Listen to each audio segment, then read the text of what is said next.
ఈ నెల 17న రాష్ట్రంలో చేపట్టనున్న తిరంగ యాత్రను సక్సెస్ చేయాలని శ్రేణులకు పిలుపునిచ్చారు బీజేపీ లీడర్స్. ధాన్యం కొనుగోలులో అక్రమాలపై ఎంక్వైరీ చేపట్టాలన్నారు. కేసీఆర్ పాపలను కాంగ్రెస్ ఎందుకు మోస్తోందని ప్రశ్నించారు. అసెంబ్లీ సమావేశాలు ఏర్పాటు చేసి ప్రాజెక్టుల ఫెయిల్యూర్పై చర్చించాలని డిమాండ్ చేశారు కమలం నేతలు.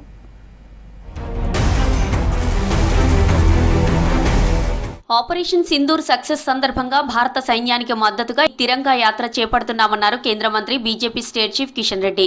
సోల్జర్లకు సెల్యూట్ అనే పేరుతో ఈ తిరంగా యాత్ర ఉంటుందన్నారు.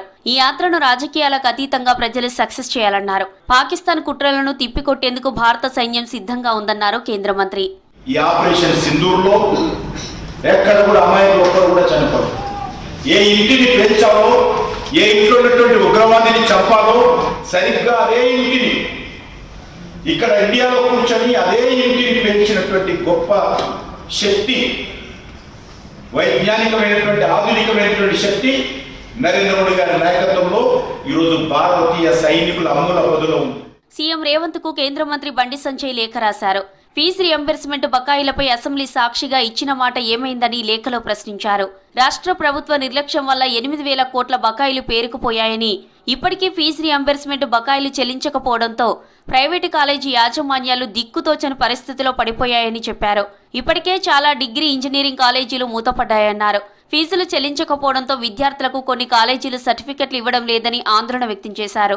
విద్యార్థుల భవిష్యత్తు, యాజమాన్యాల మనుగడను దృష్టిలో ఉంచుకొని వెంటనే ఫీజు రియంబర్స్మెంట్ బకాయిలు చెల్లించాలని బండి సంజయ్ డిమాండ్ చేశారు.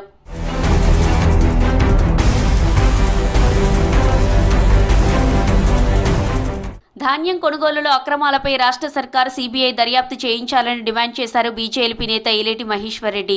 బీఆర్ఎస్ పాలనలో సివిల్ సప్లై శాఖలో అవినీతి జరిగిందని రేవంత్ ఉత్తమ్ ఆరోపించారని, మరిప్పుడు దానిపై ఎందుకు విచారణ చేయించడం లేదని ప్రశ్నించారు ఏలేటి. 40 కిలోల సంచి మీద 4 కిలోలు ధాన్యాన్ని అధికంగా వేయింగ్ చేస్తున్న సంగతి నేను మంత్రి గారి దృష్టికి తీసుకెళ్ళినా. అంటే దాదాపు 10% ధాన్యం ఈరోజు అధికంగా జోకుతున్నటువంటి ధాన్యం ఎవరి జేబులకు వెళ్తున్నదో మంత్రి గారు దీనికి సమాధానం చెప్పాలని అడుగుతా ఉన్నాను.